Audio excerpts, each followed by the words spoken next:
Segunda media hora del programa, el tema está apasionante.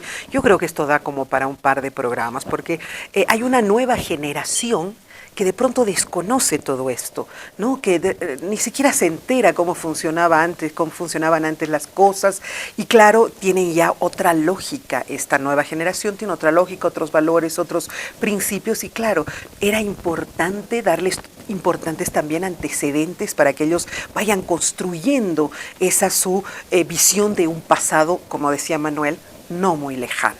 Pero bueno, ¿de dónde sale todo esto? ¿Cuándo arranca? ¿Por qué explosiona todo esto?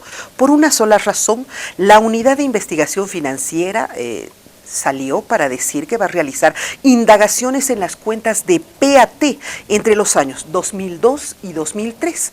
Esta fue la nota que causó y de la cual salió toda esta conmoción.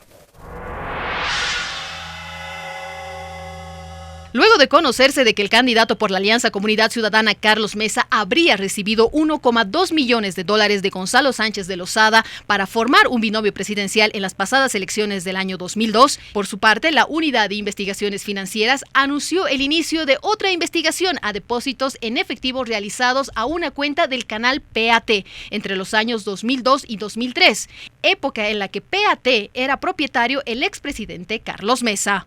Son 111 hojas, más de 50 boletas de depósito de un dinero en efectivo que suma más de $800,000 depositado en cuentas de PAT por funcionarios de PAT. Son 5 o 6 funcionarios que les vamos a investigar efectivamente de dónde pudieron haber conseguido ese dinero para hacer esos depósitos a las cuentas de PAT, porque son depósitos en efectivo.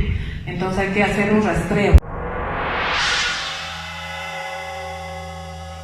Esto tuvo una respuesta inmediata y antes de ir con mis analistas vamos a ver cuál es la respuesta que salió inmediatamente, porque la Fiscalía admitió una denuncia contra la directora de esta unidad y es una denuncia presentada por Jimena Valdivia, por Carlos Mesa, en fin, por todo ese equipo de periodistas asociados. Adelante. La señora Jimena Elizabeth Valdivia Flores es la denunciante y los denunciados serían Ana Teresa Morales Olivera y Emilio Martínez Cardona. Han apuntado varios depósitos en fotocopia simple, la hoja 111 si no me equivoco, la señora aduciendo que ella ha sido afectada, toda vez que se la menciona en las declaraciones que ha realizado la señora Morales.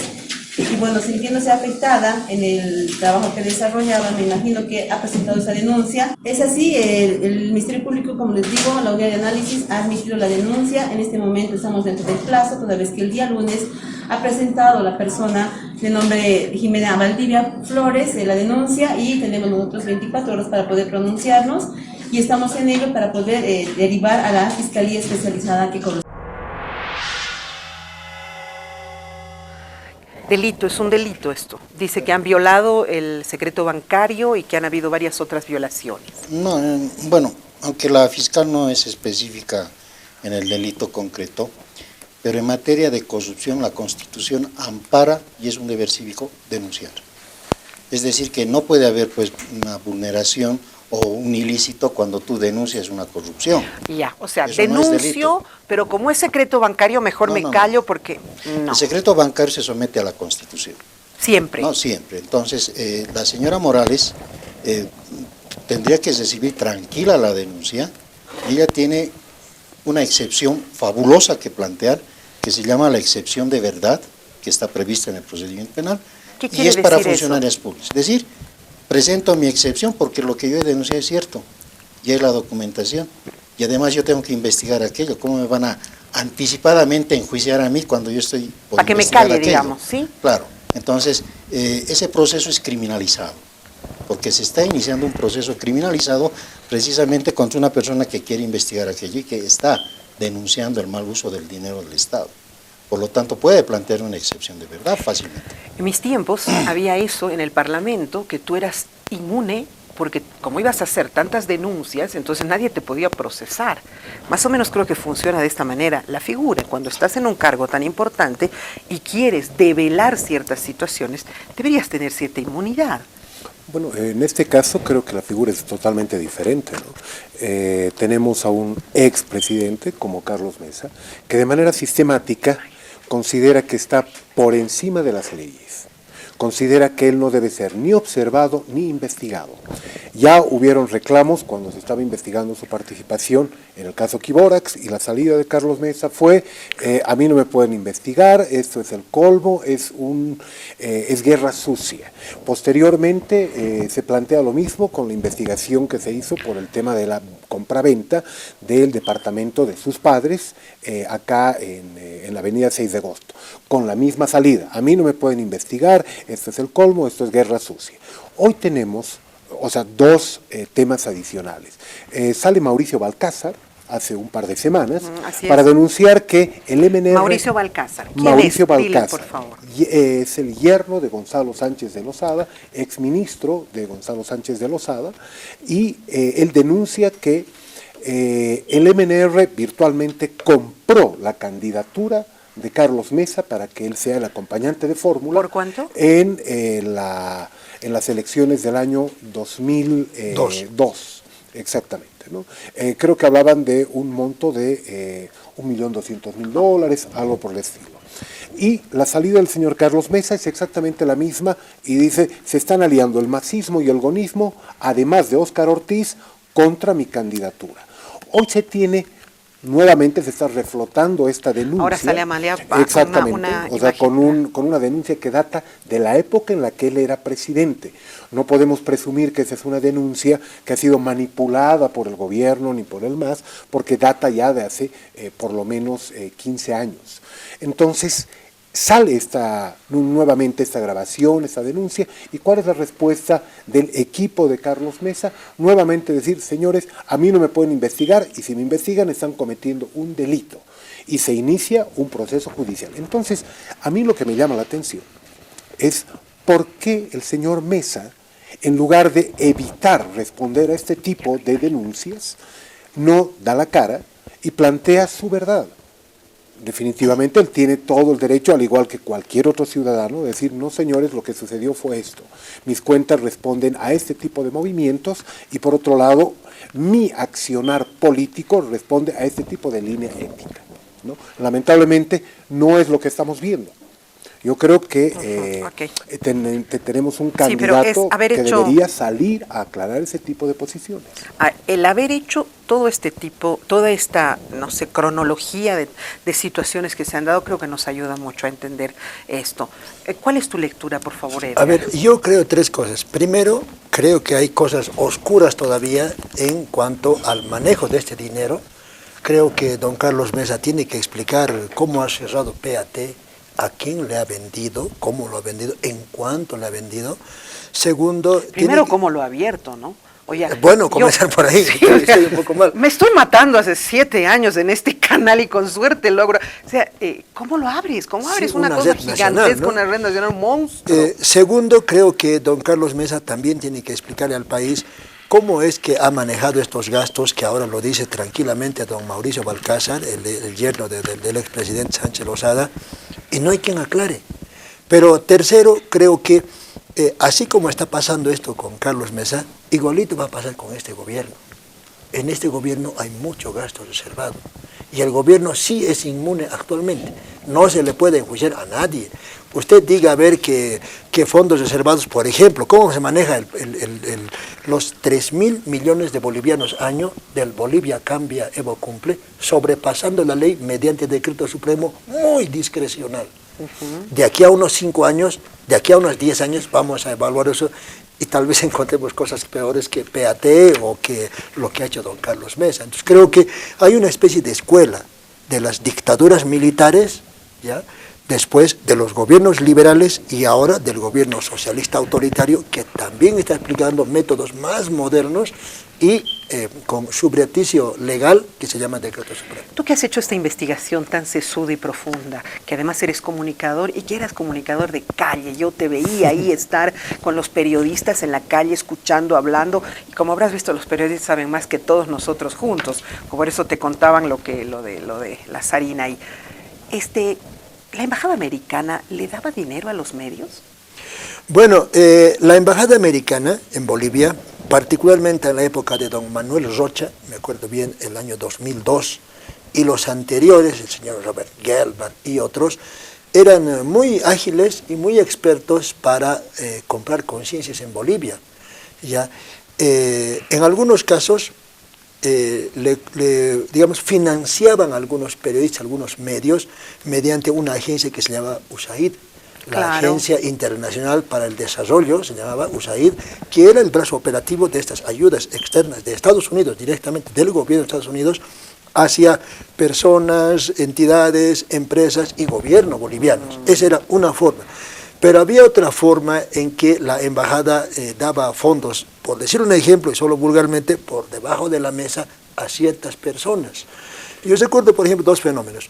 Uno era don Carlos Sánchez Berzaín, que ha sido ministro de la Presidencia, ministro de Gobierno, ministro de Defensa de Gonzalo Sánchez Lozada, se iba con maletín al Parlamento.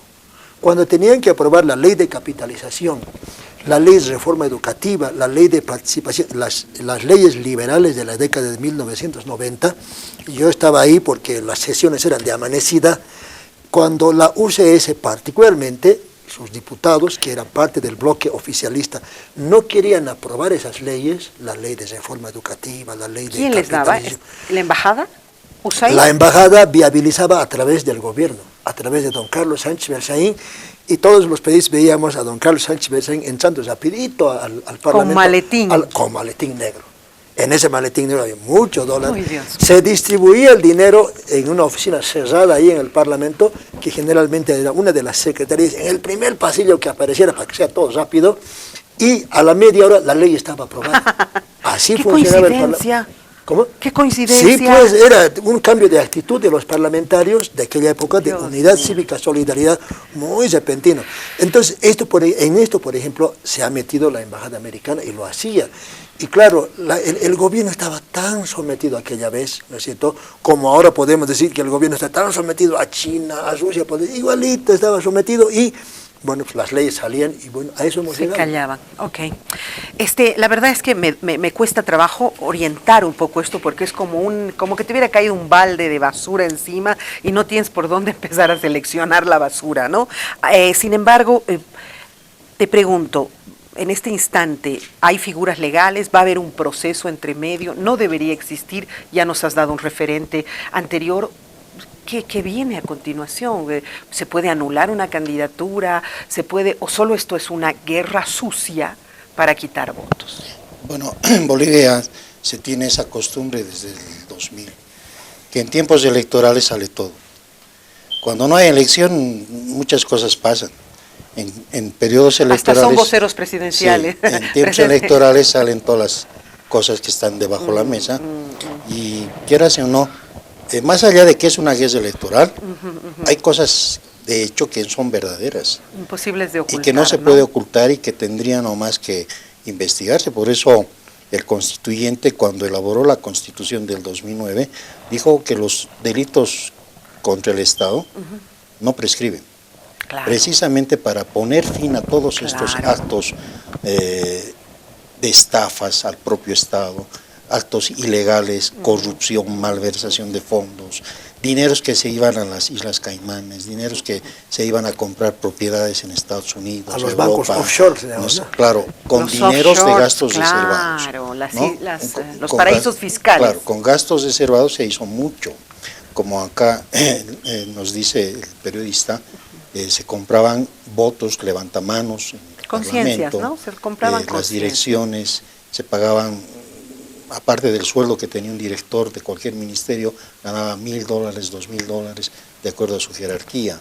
Los partidos políticos, ¿no? Políticos también se beneficiaban con dineros de gastos reservados. ¿Cómo se sostenían los partidos de antes? ¿Con qué dinero trabajaban? O sea, sus líderes nunca trabajaban. ¿De qué vivían? ¿Mi papá trabajaba allá? Claro, pero los otros no trabajaban. Entonces, sí, claro, claro. Si tú llamas a un juicio y empiezan a desfilar testigos, automáticamente vas a descubrir cómo se manejaban los dineros, porque si manejas la Constitución y le dices en un juicio, a ver, señor comandante general de la policía, señor ministro de defensa, señor expresidente. Los gastos reservados eran para calamidades. Infórmeme qué calamidades ha habido en esos años. Con esos Con cientos este y dinero. tantos No ha habido mil. nada de calamidades de esas. ¿Dónde se ha ido este dinero? Debería estar intacto en el tesoro. Cada día entiendo más por qué eres abogado. Entonces, Eres brillante tú. Ahí puedes descubrir fácilmente una estrategia de Claro. cómo investigar este caso. El primer convocado debería ser el exministro Víctor Hugo Canelas.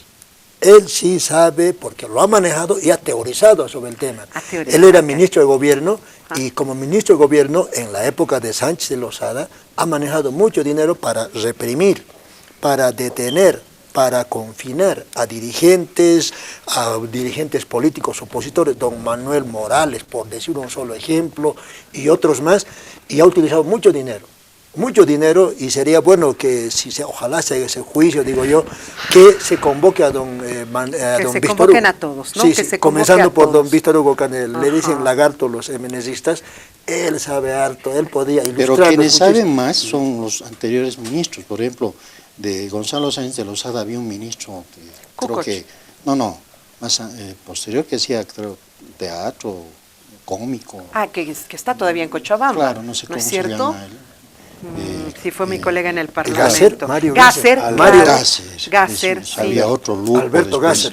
Lugo, El periodo sí. de Tuto Quiroga, hay que ver Creo cuánto se ha que gastado. lo que es importante es revisar justamente el comportamiento de la clase política y del aparato estatal respecto a los gastos reservados, porque no ha sido patrimonio ni de un partido ni de una gestión, No, sino justamente, sucesivo. exactamente, era Pues era parte como de una práctica, lógica, sí, que estaba una correcta. práctica que estaba totalmente armada, totalmente aceptada, Y bien financiada. y bien financiada, inclusive por organismos multinacionales. Yo no sé definitivamente en qué otro lugar los organismos financieros internacionales pagan un sobresueldo a funcionarios del Estado. Eso O sea, se da desde Basientos. Cuando sin entra duda. la USAID a partir del 67, cuando ingresa USAID, con el pretexto de dar alimentos, harina, leche, ¿no es cierto?, con el plan de padrinos que había, empiezan a tomar el control político. Alianza de la para el gente, No, Progreso, totalmente. ¿no? Entonces, O sea, eran gobiernos de la Guerra Fría. Claro, Ya. era parte de un proceso, no solamente de terciarización de lo que es el servicio público, porque se lo estás entregando directamente a financiadores Sí, multinacionales. pero también Por un sería lado. bueno que los periodistas también digan su verdad, ¿no? Por ejemplo, los de PAT, yo digo públicamente y con muchísimo respeto, creo que don Carlos Mesa, el Mario Espinosa, al que le llamamos el saco de plomo, el compañero de coberturas de hace años, la señora Jimena Valdivia y también nuestra compañera periodista Amalia Pando tienen que explicar en algún momento si, por ejemplo, cómo han hecho aparecer de la noche a la mañana un canal de televisión. También tendría que decir, especialmente don Mario Espinosa, que está vigente como periodista actualmente, debería decirnos si recibían o no recibían los compañeros de PAT como empresa, como productores, dineros de la Embajada Americana, por ejemplo. Ojalá podamos saber que sirva esta oportunidad para aclarar eso, porque creo que estamos intentando distraer la atención de la gente nada más, pero no estamos aclarando lo que técnicamente se conoce como la verdad histórica de los hechos, ¿no? Y los gastos reservados son parte de nuestra historia negra contemporánea que se tiene que aclarar en algún momento, después de que pasen todas las inmunidades, después de que los expresidentes digan yo soy intocable. Creo que eso no corresponde, más bien deberíamos comenzar a aclarar, ya que se ha tocado el tema PAT, pues que comience por PAT. Que se desate el ovillo. Hay Sí. tres tipos de sujetos que gozaban de gastos reservados en todos los grupos.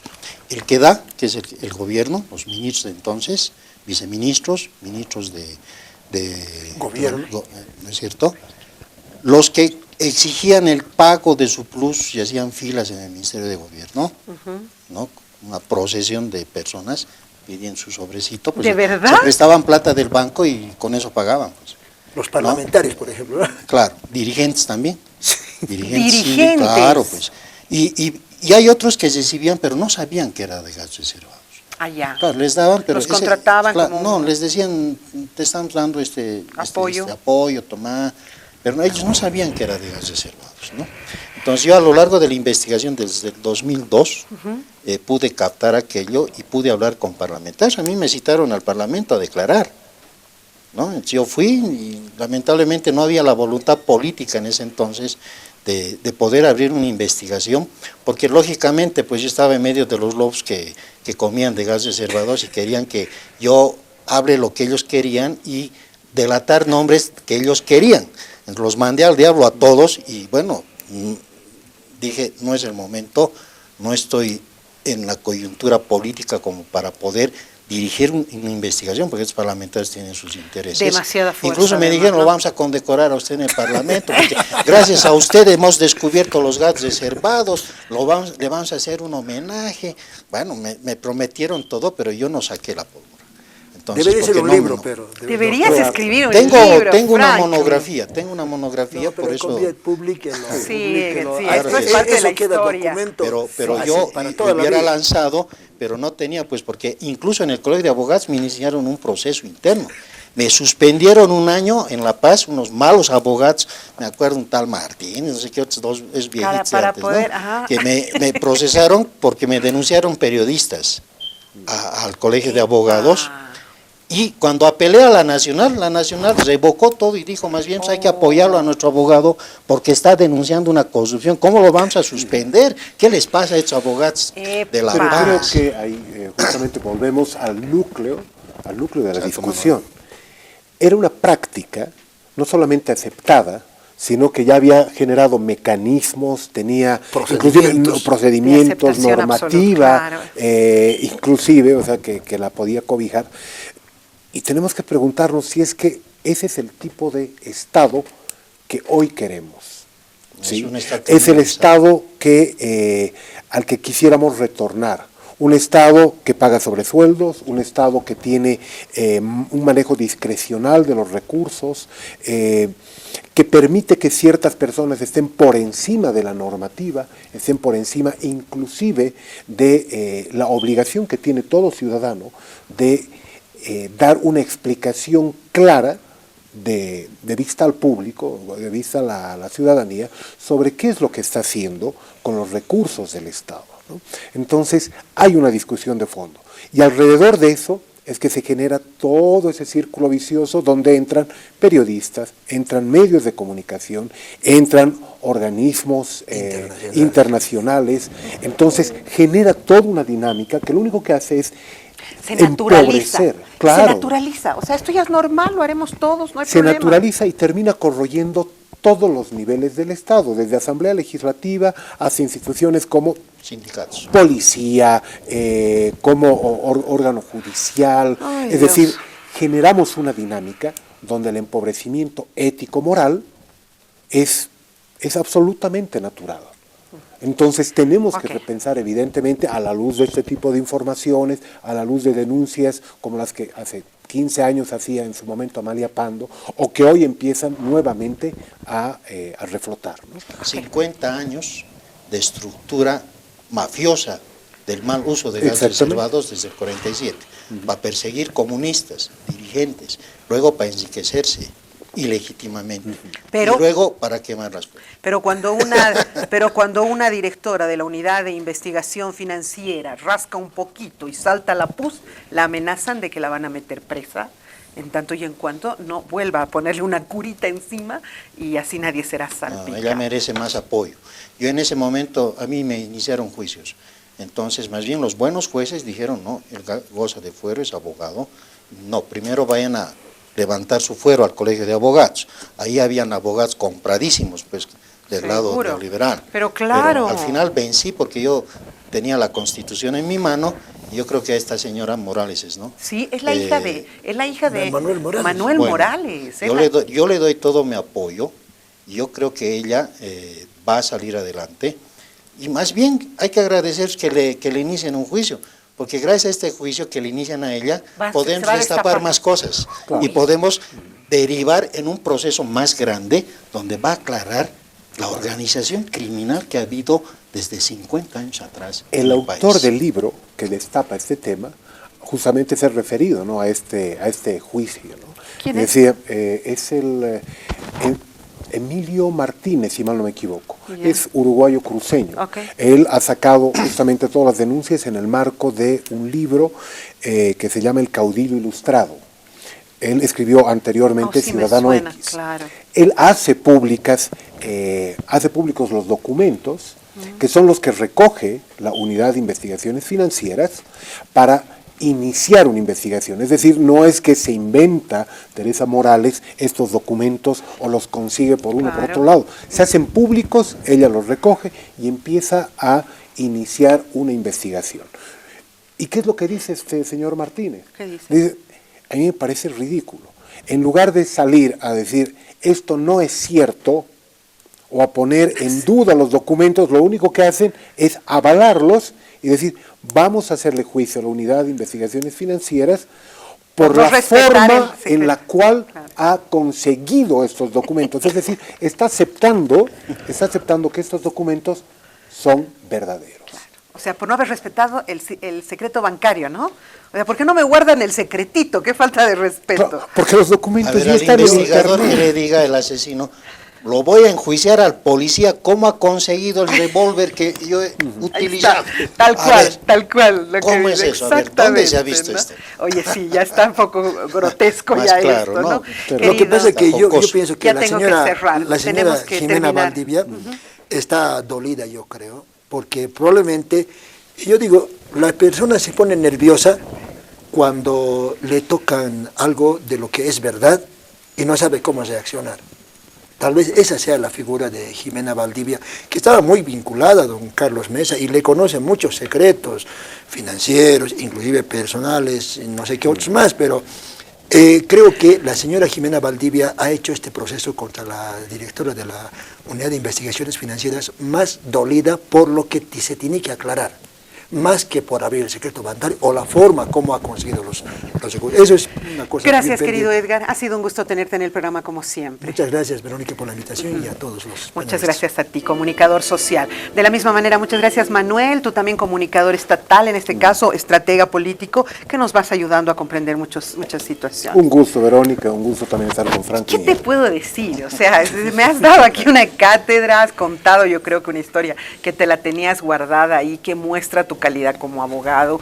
Gracias por todo lo que has venido a enseñarnos hoy. Manuel, Edgar, para mí es un placer debatir con gente que está fuera de estos esquemas negativos, es gente de mentalidad avanzada, y eso es lo que necesita Bolivia, ¿no?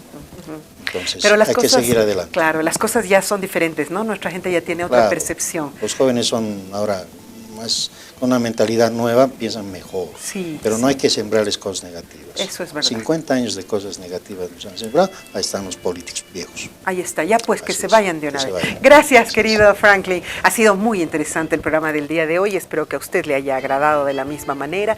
Nosotros solo tenemos una misión, no direccionar la opinión, porque eso me parece una terrible falta de ética. Yo recuerdo, se daba la noticia y ahí había alguien que la explicaba, porque claro, como todos éramos un poco retrasados, entonces necesitamos que alguien nos oriente. Por Dios, yo aquí traigo a los especialistas, expertos, historiadores, abogados, comunicadores, estrategas, para que ellos develen con claridad y en palabras sencillas todo lo que hemos vivido y como parte del siglo pasado. Un abrazo, hasta mañana.